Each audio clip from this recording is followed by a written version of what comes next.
What's up mga kaasang? Welcome back to my channel. So ayun guys, nandito na sa Binyan ngayon at ayun, naalala ko lang dalhin yung ating underwater camera. So matagal ko na naisip to, no, na kung ano nga ba itsura nila pag underwater, kasi hindi natin masilip talaga, laging lagi tayong top view lang dito sa mga isda natin dito. So naisip ko na dalhin to at tignan natin kung ano itsura nila pag underwater. So alright, let's go. Sana mag-enjoy kayo sa video na to. So ayun guys, unahin muna natin ito. Tapos itong mga goldfish natin.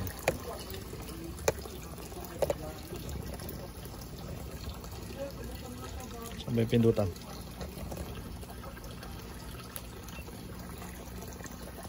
Recording.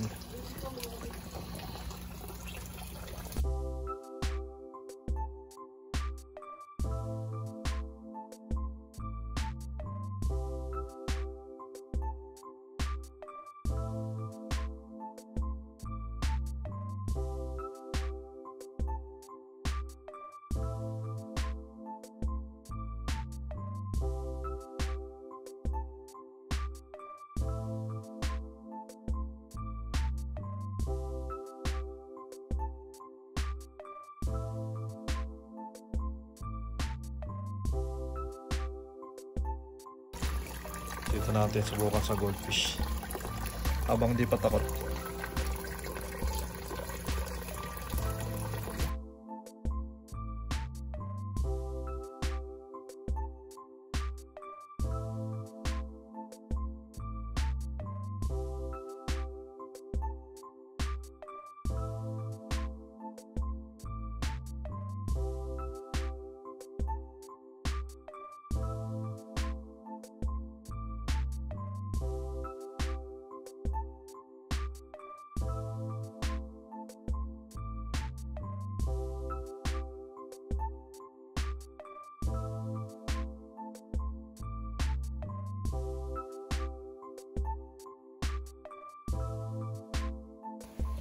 Medyo gumulo yung ating dito sa mga red balloon platy natin.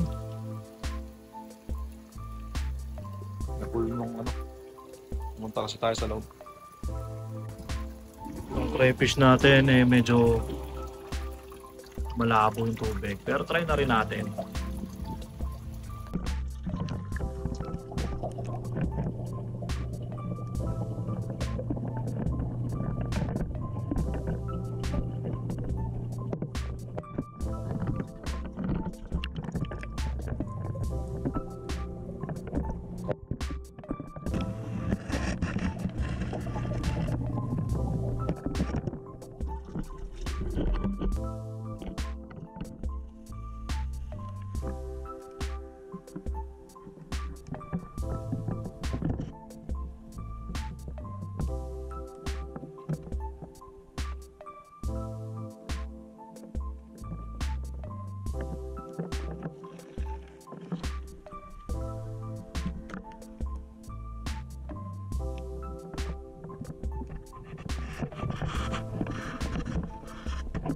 So yung mga kasang, puno pala. Ang tagal ko na kasi hindi nagamit to, so ayun, puno siya. hindi ako prepared na magbura-bura ngayon nito, kasi hindi ko alam kung ano yung mga nalaman nito, at baka may mga importante tayong mga video na hindi ko pwedeng burahin dito. So ayun, tuloy na lang natin next time, para ma-videoan natin lahat yan underwater. At mahirap kasi magbura dito dahil hindi ko sure kung ano talaga yung mga laman nito. So ayun, inintay ko si Mitros Backyard ngayon dahil pupunta raw siya at may ibibigay daw siyang isda. At yun nga, bibigyan niya rin ako ng mga crayfish kasi ayun, marami siyang stock at marami naghanap sa akin pero wala akong stock. So ako yung magbebenta ng mga crayfish niya at hinihintay natin siya ngayon. At yun, hintayin nyo kung ano yung mga ibibigay niya sa ating isda. So yun guys, nandito na yung ating panauhing pangdangal. At Team Kanlalay pa yan, no? Team Kanlalay. Team Kanlalay. So ito nga yung bibigay niya sa atin na marami siya. Ano to? Platinum King, no? Platinum King. Platinum King Molly. Molly. Kasi hindi namin alam. Pero siya? Balloon Molly talaga to. Kasi may mga grade din to. Ito, yung mga parang lumalabas na pet grade, no? Tingin mo, pet grade. Sa iba, sa mga masisinop talagang magkaling, kalto. Pero sa mga Hindi naman ganun kaarte. Pet grade, pwede natin siya ibenta as pet grade. Mas mababa yung presyo niya compare doon sa talagang bilog na. Oo. Tama ako. Baka mali ako eh. Kasi Tama yun. mali na ako lagi ngayon eh. Tinuturuan na lang ako ng mga viewers eh. Tama kayo. Ako na mali. So yun, yung sa iba kalto noon, sa amin naman pet grade, hindi naman kami masyado nagkakal dito. Kasi nga mga long body siya, kaya ako nasabing pet grade siya. Long body siya pero platinum pa rin. Ayan, meron pa rin namang mga magaganda. At ganun talaga pag nagbi-breed kayo ng balloon molly, hindi lahat balloon. Yung iba talaga ay mahaba. So yun, kaya ako dumadaldal para humaba yung usapan natin. Dahil maiksi lang yung video natin. Tapos ito nga yung crayfish na sabi ko sa inyo dadalhin din ni Mitra. Na ibebenta ko to. Hindi ko to ilalagay dito. Benta ko na, diretso. Marami kasi siyang ganito at ibebenta natin to ng 50 pesos mga ganun. Tignan natin. Pero pinakamura kasi namin binebenta ay 50 pesos. So magkakaroon ako ng stock doon sa aming bahay para doon sa mga gusto mag-order na mabilis ko ma-ship out. So ayun, tapos anong gagawin mo? Wala. Hindi ka magbo-vlog? Maghahalukay lang. Kaya magbo-vlog. Mag-subscribe kayo sa channel niya sa mga hindi pa nakasubscribe. Mitras Backyard. Ano yan, backyard din siya pero hindi ko siya pinsan. Pares lang kaming backyard. At ayun. Ito nakuha na nga natin kanina, di ba? Tsaka itong mga red. Tapos ayun, mag-update na rin ako pala. Yung ano natin, tuxedo koy natin. Ang bilis lumaki ng mga fry. Ang bilis lumaki ng mga fry nito. So ayun, mas nakikita ko na yung mga fry nila ngayon. Ano.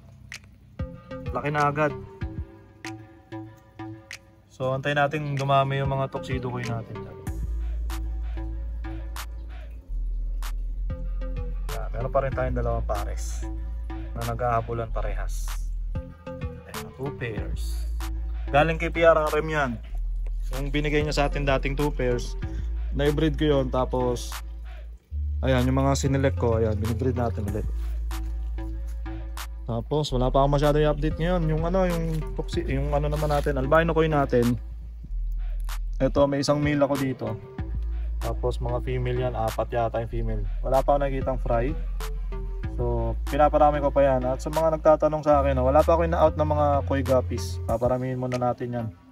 Dahil medyo naubusan tayo ng stock ngayon at hindi pa nanganganak ulit. So wala akong hinihintay pa ngayon na na fry para dyan.